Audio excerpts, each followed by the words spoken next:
I have a question for you. Why is it hard for us to learn from our mistake?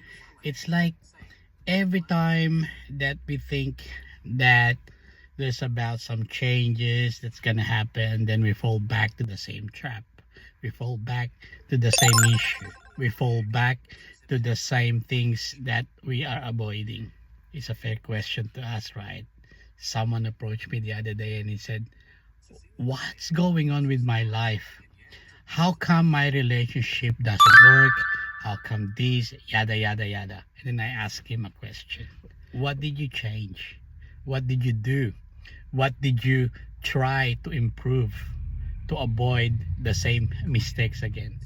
And the answer was a complete pause, followed by, I didn't do anything. That's the key. As soon as you realize that you didn't do anything, there's no intentionality, there is no change that you want to do. Remember, my friend, nothing changes if nothing changes.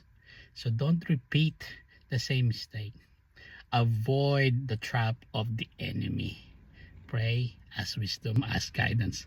You can do it. We can do it. Until next time. Booyah!